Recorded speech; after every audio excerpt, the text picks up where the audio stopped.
podcast. We are on episode 50 something. I don't quite remember what number it is. We'll just say it's episode 3 of the new format. So we have a guest today. I'll bring him on here in a little bit. But first, let's get through this part. So if you are in need of support in your lifting, make sure you go to generalleathercraft.com. generalleathercraft.com, home of Pioneer lifting belts. Best custom belts on the market, in my opinion. They have great stock belts. They have the Pioneer cut, so every hole, every half inch. I wore the shirt yesterday. Every half inch matters. Got it at generalleathercraft.com. Make sure you get a hold of them. Great customer service, great people there. Takes a few minutes to get your belt shipped to you, but it is worth the wait. Also, for all your other lifting in general needs, not just powerlifting, any lifting needs, make sure you go to maxbarbell.com. Check them out. I've gotten a couple pairs of Sabo. I have a Sabo deadlift shoe and Sabo squat shoes that I've got from there. Love the shoes. Fast shipping, great turnaround. Great customer service there as well. The owners at both companies are amazing. And just so you all know, I am coming to you from Industry Strength Gym in Grand Junction, Colorado. If you are ever through the area, please get a hold of me on any of the social media platforms. Let me know that you want to come check it out and see what it's all about, and I will help you get in for a quick lift.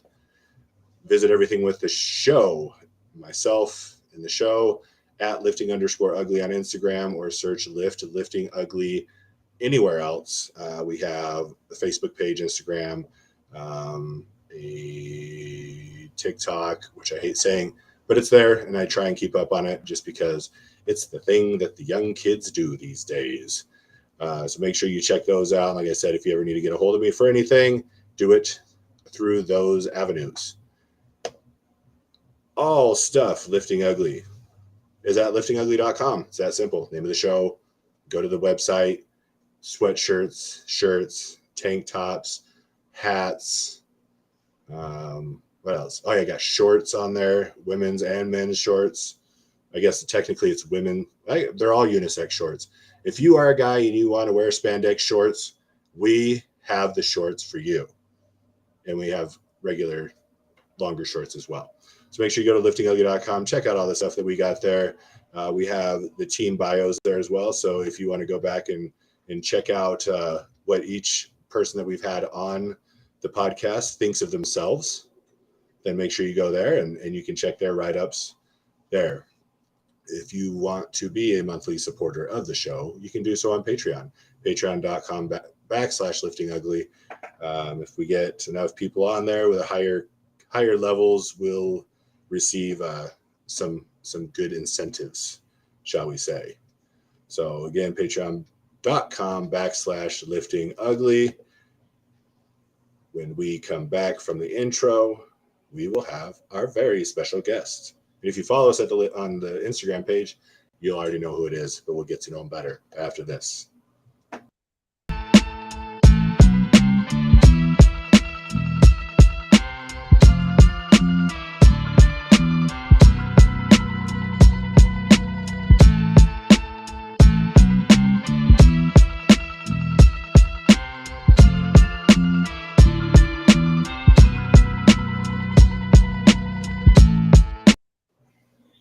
Cut that short. Welcome back. I'd say everyone. Eventually, it'll be everyone. Welcome back, Jesse. Thanks for tuning in live at this moment. Since you're the only one that is watching live, appreciate it. But to all those who come later, we appreciate you as well. Our guest today has been a supporter of Lifting Ugly since the very beginning. He was one of the first to always put up with our shenanigan podcast live as we went through.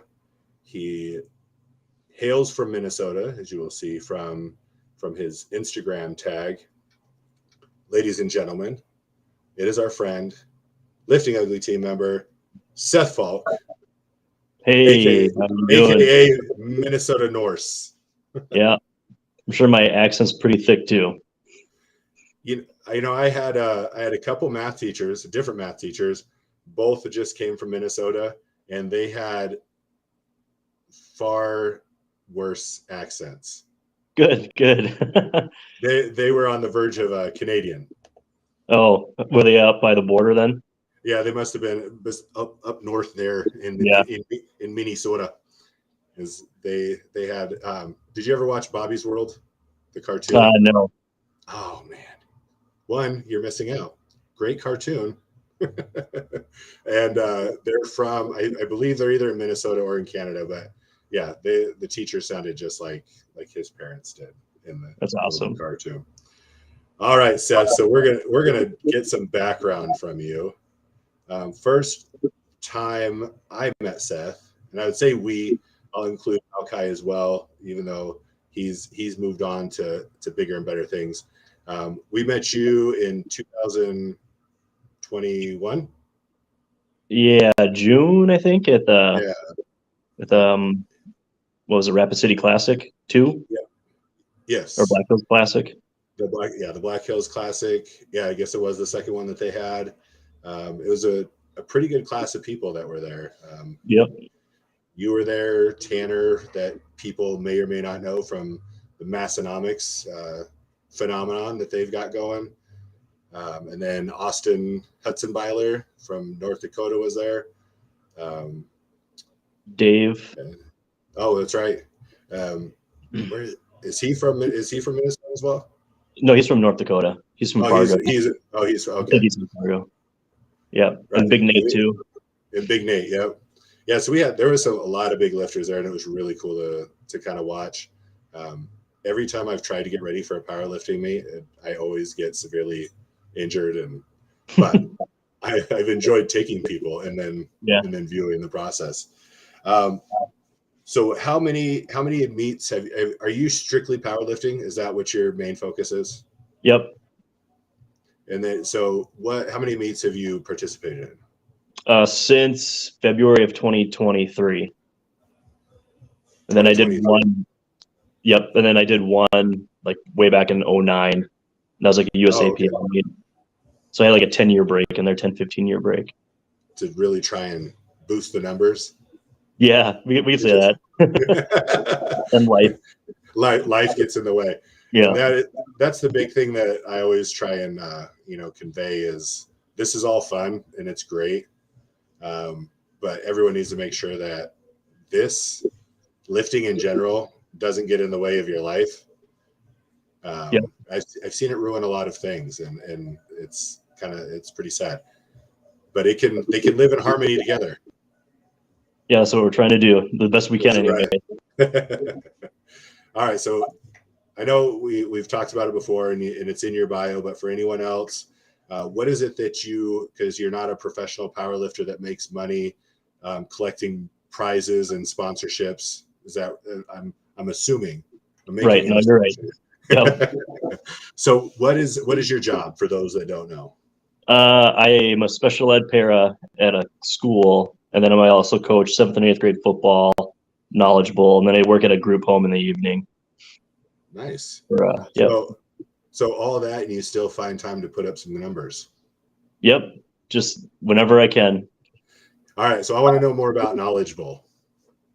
So it's trivia for high schoolers, and it's you travel to a school, and you set up like this little contraption that's almost like Jeopardy, and you buzz in as a team. Okay. You just try to outcompete the teams with 5 rounds of 45 questions. So just generalized trivia questions. Okay.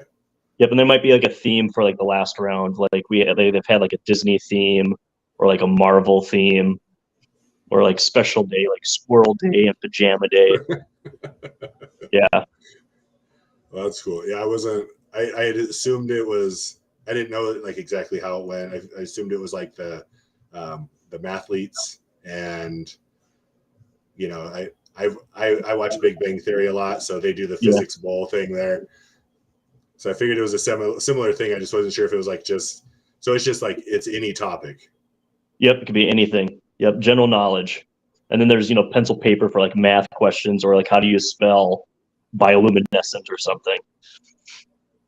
Yeah, I I would need a pencil and a piece of paper for that one. Yeah. All So my kids are smarter than me too. Well, that seems to be usually. Well, that's because they're actively learning, and I think as we get older, we're just not that we're done learning, but as far as like that stuff that they know, it's like, we'll be all right. How long have you been in the academic world? This will be my 6th year here, and then up north, I did it for a few years too. Okay, so probably about a decade. About 10 years in it. Yeah. So were you born and raised in Minnesota? Yep.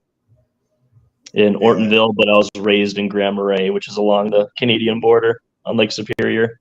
Okay, so you were up with the heavy accent people. Yeah. Yep. Right. Somehow I didn't carry it over.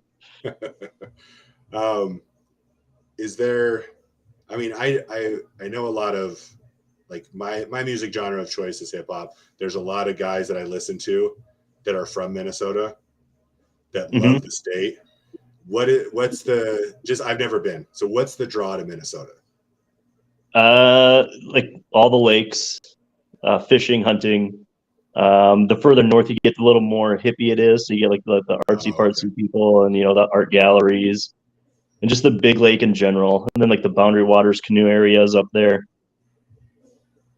Yep. And I guess like a lot of people like to go to the Twin Cities for whatever reason. I don't really care to go, but I guess there's like a nice art scene there too. If you like the city life. Yeah. So yeah. All right. So I've heard Twin Cities, obviously, because you have the Minnesota Twins is the Twin Cities. So, but I don't know this, so it's going to sound like a really dumb question probably. Is Minneapolis one of the Twin Cities, or is Twin Cities like just a city? Yeah, it's Minneapolis and St. Paul. Oh, okay. And they're right next to each other. Yeah. So it's the two major, basically the only two major cities in Minnesota. Yep, and then you kind of get like the St. Cloud and Duluth that are like the minor cities in Rochester. Okay. All right. Good. Now I know more about the state of Minnesota. I've always. Yeah. And we got Bob Dylan and Prince. That's right, Prince. Yeah. Bob. Okay, I'm not a big Bob Dylan fan. I'm not either, so you're good. I think his singing is super. I mean, he's maybe a great songwriter. His singing is whiny, and I have a hard time. I agree. Prince. I mean, you can't ask for a better person to be from your state than that. Oh, he's on all my playlists for the gym, so. That's awesome. Yeah. It's like you got to have a Prince imprint somewhere in that playlist. Yep. All right. So growing up in northern Minnesota, when did you? What was your introduction to? I'm assuming you played sports. Yep. What was your sport of choice? Football was probably my best sport, but my favorite sport was baseball. Okay. And did you play like throughout being a kid into high school, or how did those things kind of develop? Yep, I played. I think we started football in 7th grade, and I played all the way through high school.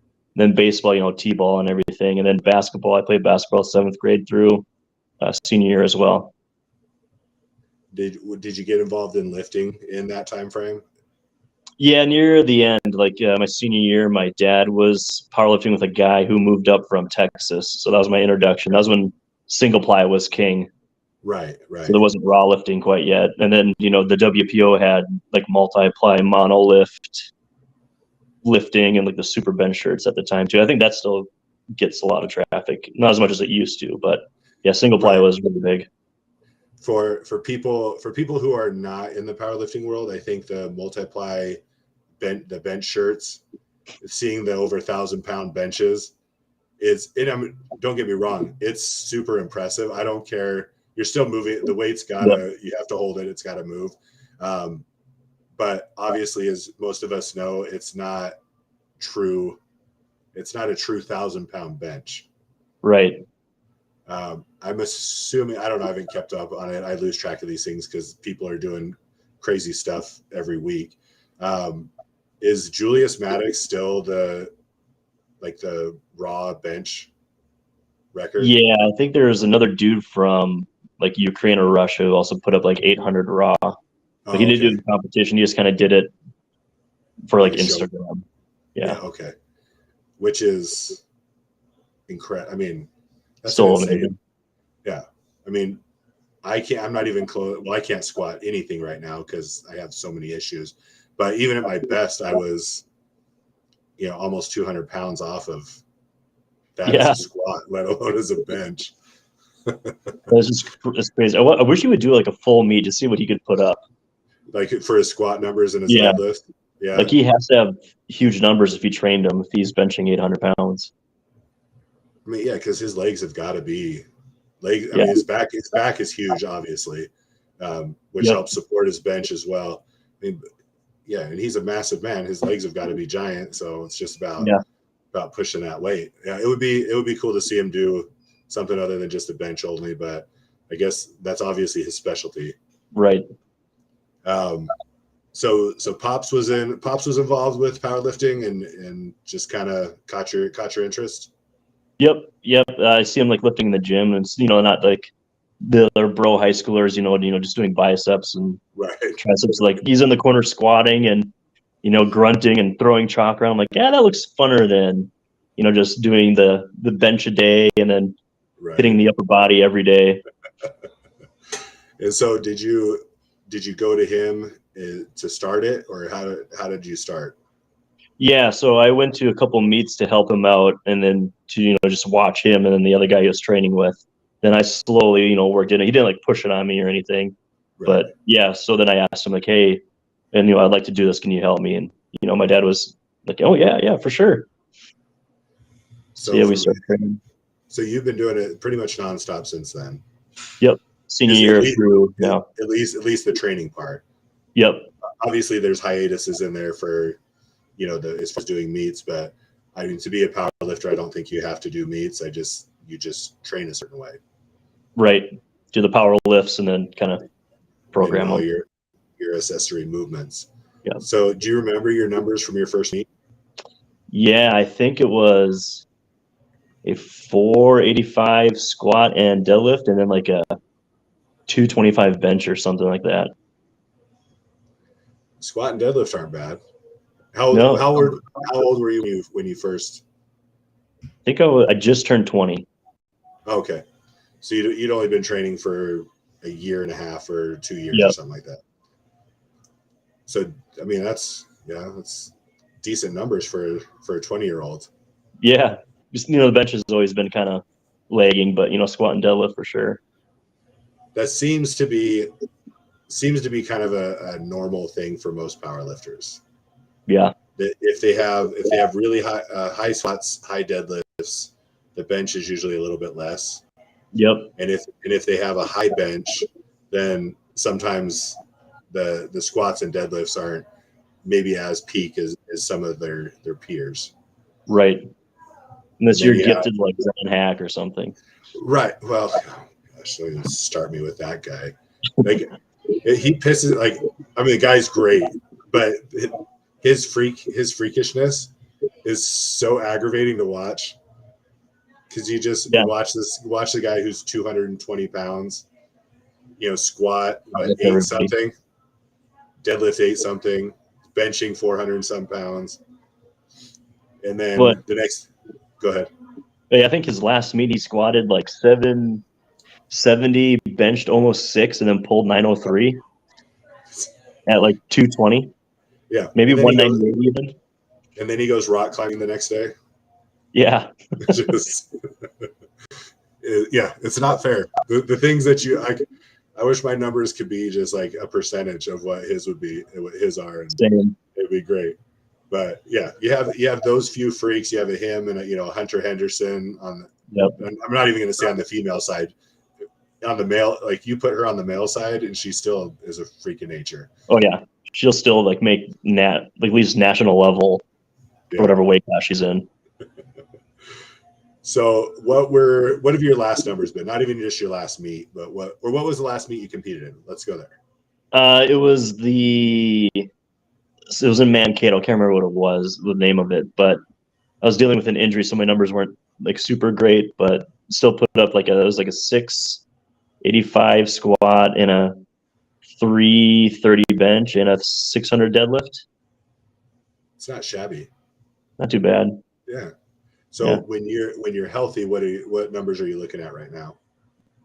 Mid sevens for a squat, mid threes, hopefully maybe touch that 400 number for bench, then probably like a 635, maybe a 650 deadlift. And you're a conventional puller, right? Yep. Okay. Yep. I used to do sumo when I was younger, but I couldn't be the cheater anymore. Right. And I had I don't know if you saw last week, I had Jesse on. He's from over here in Denver. We'll send each other a lot of just bashing sumo lifters. Yeah. Memes. And he pulls sumo. So it's just for, I think, I don't know if it's a current injury that he's had that he's adjusting from, or just the way, you get older and you have to compensate for not being able to move. So he's gone to sumo, but he knows, he's aware. So I mean, if I could pull sumo, I would, but just can't do it. And actually, I think it was John Hack. Someone asked him why he doesn't low bar squat. And he said, for the same reason I don't wide grip bench or sumo deadlift. That's awesome. So I thought that was pretty good. So when do you plan on competing next? Do you have another meet in mind? Yeah, I'm gonna see how this year finishes out, and then probably late 2023 or early 2024. Okay. Do you have? Well, yes. We'll start with. I'm sure you've heard of all the the craziness with the Powerlifting Federation. Yep. Are you going to still do a USPA, or are you looking at something else? I'll probably just see what Minnesota probably has the most of. Okay. And then I can just go from there. I probably saw not USPA though. Right. I saw recently Al that does the squat to depth. Yep. That did the Black Hills Classic. He's going with the WRPF now. Yeah, I just saw that too. And we have actually here in Colorado, we've had a decent influx of WRPF meets. There was one a couple years ago, and I think there was 2 last year, and I think there's 3 or 4 this year. And then the guy that's in charge of the Special Olympics here in Colorado, he went from the WRPF to the USPF and got me involved with them. And so he has a collegiate high school event that he's doing, and then an open the next day. And then we're actually going to host one here at my gym here in Grand Junction in the summer. So we're excited about that. Yeah, that's pretty cool. But there's a couple USAPLs that show up in Colorado.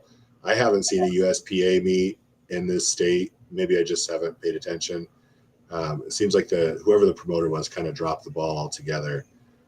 For there being decent lifters in this state, it seems difficult to find places to compete. Right. Yeah, you guys have Bryce Lewis over there too, don't you? And Mike Teixeira over on gosh, I can't remember what their gym's called. But I think they're USAPL lifters though. Okay. And I always get these mixed up. The USAPL is the all tested. Yep. They were part of the IPF a couple years ago until they dropped off. Yeah. I have a kid here at the gym he was doing USAPL. But obviously since it's closer, I think he'll get a USPF membership and go ahead and do our event here and just kind of change things up a little bit. But it's nice to see everything expanding and not be so almost narrow. Right. Where it felt like if you didn't compete in the USPA, you weren't competing against like top level people. Right. Like, oh, you got a record? Yeah, but for what federation, bro? Right. It's like if you're a personal trainer and other personal trainers, if you don't have like a NASM certification, you're like, it doesn't matter. The numbers are the numbers. Right. The work is the work. You're not going to squat more in any other federation than you are in any other one. So. Yep. And you still have 3 judges for every lift. Right. The rules for the lifts are almost the same in everyone. Yep. I did notice because I did get my officiating certification for the USPF. They do, and I don't know if the other ones do because I haven't gone through their rule books. Because why go through the rule books if I don't need to know every little thing about it? But Right. you have to have a finger in contact with the knurling brake, or else on a bench, or else it's too wide. Yeah, I think that's pretty clear throughout. I think even the USAPL now is changing it they're like going to measure. Yeah, So you don't have like the super arches anymore. Right. Oh, so they're doing an arch measure. Yeah, I think they're going to try to anyways. I did like the small adjustment they made with the elbows, that the elbows had to break the plane. Oh, that's probably what it was. Yeah. Yeah. I think that was a nice simple addition. Yep. To kind of even the playing field. So that way you don't get, I mean, some of these people, and I've seen a couple guys, and it's weirdly impressive when they can arch that much. But when they have that super arch and then they go all the way to the clips with their grip. Yeah. It's 2-inch movement, and then they're jumping and cheering. I'm like, what'd you do? All you did was unrack it, basically. And it barely touches their shirt or singlet too. And then they stop. Yep. So it's nice to have, like, again, it's nice to have more federations getting more involved in the sport. I'll call it a sport. Again, that's a debate, I think. Yeah, I agree. I don't, and I think I'm going to have a bodybuilder on next week as a guest. But I'll still say it to her too. I don't think bodybuilding is a sport; it's a pageant. Yeah. Powerlifting is on the cusp, I think. Yeah, I guess growing up, I always thought of a sport as like with a ball or a puck or something, with a team. Right. When I imagine is something that requires some sort of athleticism. Yeah. And not that, well, you don't. I mean, I've seen some not real athletic people able to powerlift because it's just very strict movements. Right. But it is scored more as a sport than obviously like a bodybuilding show. Right. So in that aspect, it is sportish because it's of the way that you succeed or fail. And then of course, then you have like the strongman competitors, and I don't think anyone would argue that that's not a sport. Yeah, or CrossFit. Yeah, unfortunately. Yeah. Somebody's got to do that. Oh, speaking of, we covered most of the other things. So, have you watched the show Physical 100? Yeah, I started it a couple of weeks ago. It was pretty entertaining for, the dubbing that they have. So anyone who hasn't seen it, I suggest you watch it. We watched all the episodes already, and I was super entertained by it. The English, it's people in South Korea, so the English dubbing it's not terrible, but it is interesting to say the least. They say the same words over and over again. Yeah. And they do a lot of like instant replays of like the same thing. They do like 5 in a row, but dude getting tackled. Yeah, it's like yep. Different angle, same thing. Yep. But I thought the variety of the people they had competing were really cool. Yeah. You haven't seen the end yet? I am through. They just got done doing the sandbag carry, like up the ladder and then over the bridge and then dump it. All right. Yeah. Yeah, they have some cool events coming forward. It's the top athletes in Korea. I mean, they have CrossFitters, which is kind of what brought it to my mind. For some reason, that's what triggered it. They have some CrossFitters, they have bodybuilders, powerlifters, all sorts of Olympic athletes that are just, talk about freak of nature aesthetics on some of these people. Yeah. But anyway, I enjoyed watching it. I thought it was a cool idea. And it would be fun to see a North American version. Yeah. To see kind of who they pull for that. The only difference the biggest difference I could see between the two is those South Korean people are so nice. Yeah. And so respectful. We just probably have fights every other. Right. And they would be blaming everyone. We could have done it if it wasn't for him. He ruined everything. It's like watching was it the UFC Tough Enough or whatever it was called? Yeah, the up where they're bringing them up through the ranks. Yeah. And they're just those South Korean people, man, they're just like, oh, I should have done better. I didn't do enough. Yeah. But then they're cheering for everyone else. They're like, yep. Make sure you go win. Go win. Yeah, and they're like, oh, he has such a beautiful body. I wonder how strong he is. Yeah, it was. I thought it was great. I think it's worth checking out. It would be interesting to see if they do it, if they bring it to other countries. Yeah, I think they have like that one American baseball player. Right. That he used to be a Diamondbacks pitcher, and then he's been over there for 10 years. And then the black dude, Miracle, he's not from there because he's black. Yep. I think he's French originally. But anyway, he's been dancing over there forever. So those were I think they called Miracle one time the foreigner. Yeah. And that would be the other cool thing about seeing it in like a North American version is just the diversity of people that you would get versus, South Korea is mostly South Korean people. And we have a nice melting pot. And so it'd be fun to see how they put all that together. And then the other thing, if people don't know, Seth is a Dungeons and Dragons fan, correct? That is true. Play every other week. Yeah. And you got a Dungeons and Deadlift shirt from the store. Yep. Wear it every deadlift day.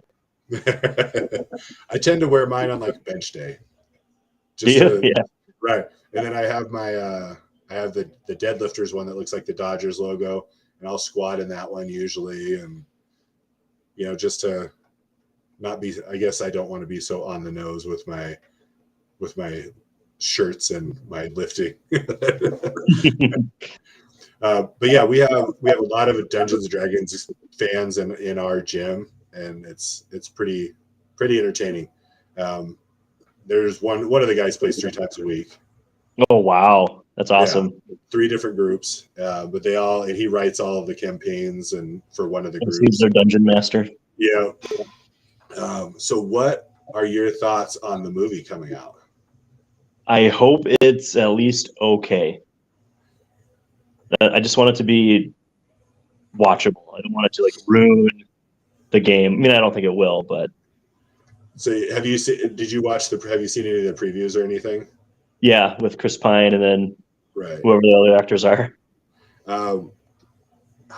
Maybe see if I can bring it up.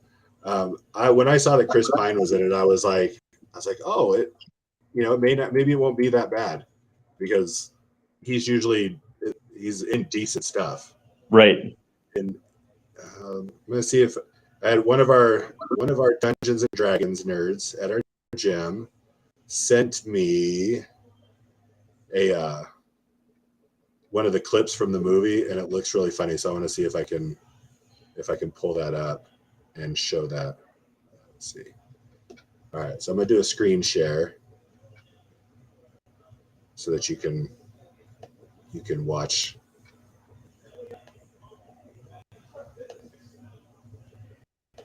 All right. So can you see it? Yep. At which point he will die again, never to be revived. Were you killed in the Battle of the Everhorse? Yes. 4 more questions, right? No, that wasn't for you. Did that count as a question? Yes. Damn it.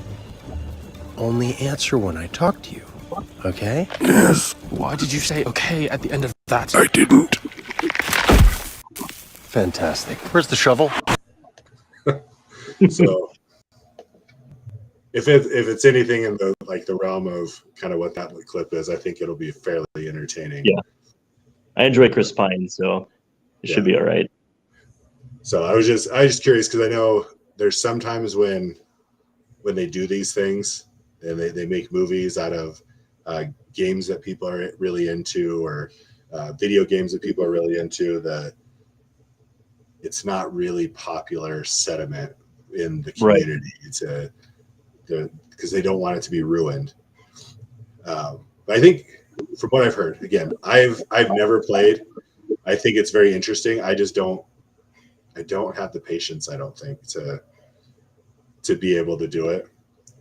Yeah. But the one thing that I think I've learned from listening to people talk about it is it would be really hard to go wrong because there's such a variety that you can do with it. Yeah, if you have like a good like game designer, dungeon master, and lets the group do whatever, like it's literally like a whole new world that you're just playing for like 3 hours. And you just do, I want to go, to the cave instead of what you have written. He's like, oh yeah, fine, we can go to the cave. Go get the dragon. You might die, but Right. So if you die, are you just done? it depends what the dungeon master wants to do. Like sometimes if you die, you just gotta make a new character that will be like brought to the party, or like the party members could try to figure out a way to revive you. Okay. But yeah. I was just curious because most of these things go on for, like, these campaigns go on for a long time, right? Yeah, for years. Yep. So it's like if you die within the first few sessions, I mean, it would kind of suck. Then you're just like, right. Well, I'm done till this one's over. Yeah, usually you just make like a new character, or they'll revive you somehow. But I've read about a group that if your character dies, they'll have like a funeral and like burn your character sheet. That's yeah, that's all the like work in next level. Yeah. So do you write your own, right? Just shoot the arrow out the seats. Yep. Do you write your own character profile? Yep. There's like books that you can that help you like guide for like weapons. Like a axe will do like 2d8, which is dice damage plus whatever modifier it has. So you have like strength, dexterity, charisma, intelligence, wisdom, and constitution, and you roll to see how much of that you have. So if you're a strength character like a barbarian, you would get like your weapon damage plus +4 because your strength is 18, so you get a +4 modifier added on to that. I don't know if my daughter's she watches this a lot. My older daughter, she joined a Dungeons and Dragons club. It's her eighth grade year or freshman year, and played a little bit. I think she was the only girl, which was, I don't know, 13, 14-year-old boys. They wanted to, I don't know if they just wanted it to be a boys group, but right. It's one of those, it was tougher for her to break in. And then her little sister, my youngest, she did it at the beginning of this year for her 7th grade. But I guess from her words, their dungeon master really sucked and let his emotions get in the way. Yep. And so he'd get mad at people. And so basically it just kind of dissolved. Is this through school? Like through school? Yep. It's a school, an after school program that the school puts together. And so there's one of the teachers obviously kind of oversees the group, and then the person in charge, and then the other members. But I took her to a board game shop here in town, and we got her little figure, and I got her the books, and I should have done it for my older daughter, but I didn't know as much back then. I've been around a lot more Dungeons and Dragons guys since then, so I was like, okay, I was like, you can share it with your sister though. This isn't just for you. You guys, right? It was like I think the basic handbook that I got for her, and I got her a cool pair of dice to take with her. So it was fun, and I was just looking around that store, and I was like, just amazed at how the aisles of characters and figurines, and then all the offshoot games. Yeah. That aren't Dungeons and Dragons, but are the same type of game. Yeah, like Pathfinder, I think is one. Well, they even had like Star Wars versions. Yep. And Marvel, you could do Marvel ones, and I was like, man, And I was talking to the store owners. I'm like, how much do people spend on this? She's like, a lot of money. Yeah. There's a lot of money. New book comes out. The book's like $50. Right. And so do the books have campaigns in them?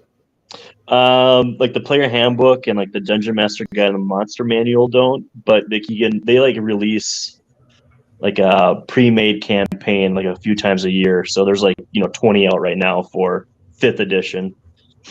And from what I don't know if I understood it right, you can go on to the website of the company that owns Dungeons and Dragons, and you can basically download all their campaigns that they've written.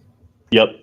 Yeah, I think you just pay for however much they have it for online, or you can just find like somebody who is just writing their own campaign, and they'll give you like a PDF if you want to run theirs, or they make up like a certain character too.